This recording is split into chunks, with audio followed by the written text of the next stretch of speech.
ഡൽഹിയിലെ ഭാരത് മണ്ഡപത്തിൽ ചേരുന്ന ബി.ജെ.പി. ദേശീയ കൺവെൻഷനിന് സമാപിക്കും.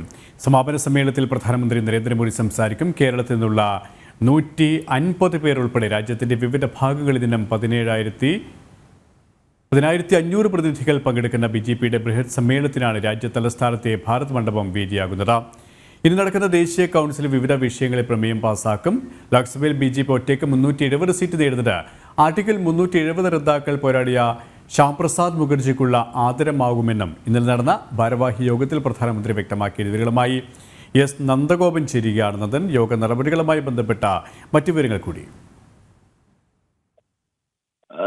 സുരേഷ്, ലോക്സഭാ തെരഞ്ഞെടുപ്പിന് മുമ്പ് പ്രചരണ പരിപാടികൾ എത്രയും പെട്ടെന്ന് കൂടുതൽ ജനങ്ങളിലേക്ക് എത്തിക്കുക, അത് ഈ ഭാരതത്തിന്റെ വിവിധ ഭാഗങ്ങളിൽ നിന്നും വന്ന 11,500 നേതാക്കളിലൂടെ അത് താഴെത്തട്ടിലേക്ക് ബൂത്ത് തലങ്ങളിലേക്ക് എത്തിക്കുക എന്നുള്ള ലക്ഷ്യത്തോടു കൂടിയാണ് ഇത്രയും ഒരു ബൃഹത് പരിപാടിക്ക് രാജ്യ തലസ്ഥാനത്തെ പ്രകൃതി മൈതാനിയിലെ ഭാരത് മണ്ഡപത്തിൽ തുടക്കമായിരിക്കുന്നത്. ഇന്നലെ പ്രധാനമായും രാവിലെ ദേശീയ ഭാരവാഹികളുടെ, അതായത് സംസ്ഥാന പ്രസിഡന്റുമാർ, അതേപോലെ തന്നെ ക്ലസ്റ്റർ ഭാരവാഹികൾ, അതേപോലെ തന്നെ ദേശീയ ഭാരവാഹികൾ എന്നിവരുടെ യോഗമായിരുന്നു രാവിലെ ചേർന്നത്. അതിനുശേഷം ഉച്ചയ്ക്ക് ശേഷം ദേശീയ കൗൺസിലും ചേർന്നു. ഇന്നലെ പ്രധാനമന്ത്രി ഈ പരിപാടികളിലൊക്കെ തന്നെ പങ്കെടുത്തിരുന്നു. 370 ബി.ജെ.പി. ഒറ്റയ്ക്ക് 370 സീറ്റുകൾ നേടുക എന്നുള്ളത് ജമ്മു കാശ്മീരിലെ ആർട്ടിക്കിൾ 370 റദ്ദാക്കുവാൻ മുൻകൈയെടുത്ത ശ്യാമപ്രസാദ് മുഖർജിക്കുള്ള ആദരവാണെന്ന് അദ്ദേഹം വ്യക്തമാക്കി.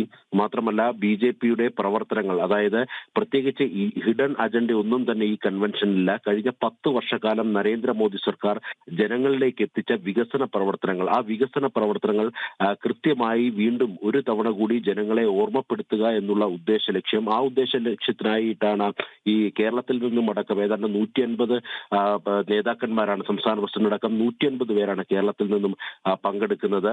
അങ്ങനെ ഈ രാജ്യത്തിന്റെ വിവിധ ഭാഗങ്ങളിൽ നിന്നും എത്തിയ ഈ പ്രവർത്തകരിലൂടെ അത് ബൂത്ത് തലങ്ങളിലേക്ക് ഒന്നുകൂടി ത്വരിതപ്പെടുത്തുക എന്നുള്ള ഉദ്ദേശ ലക്ഷ്യത്തോടുകൂടിയാണ് ഈ കൺവെൻഷൻ നടക്കുന്നത്. ഇന്ന് രാവിലെ വീണ്ടും ദേശീയ ഭാരവാഹി യോഗം തന്നെ നടക്കും. അതിനുശേഷം ചില പ്രമേയങ്ങൾ കൂടി പാസ്സാക്കാനുണ്ട്. ഇന്നലെ കേന്ദ്രമന്ത്രി രാജ്നാഥ് സിംഗ് ഒരു പ്രമേയം അവതരിപ്പിച്ചിരുന്നു. അതിനുശേഷം വീണ്ടും ഇന്ന് കൂടുതൽ പ്രമേയങ്ങൾ, അയോധ്യ രാമക്ഷേത്രം അടക്കമുള്ള വിഷയങ്ങളിൽ കൂടുതൽ പ്രമേയങ്ങൾ ഉണ്ടാകാനുള്ള സാധ്യതയുണ്ട്.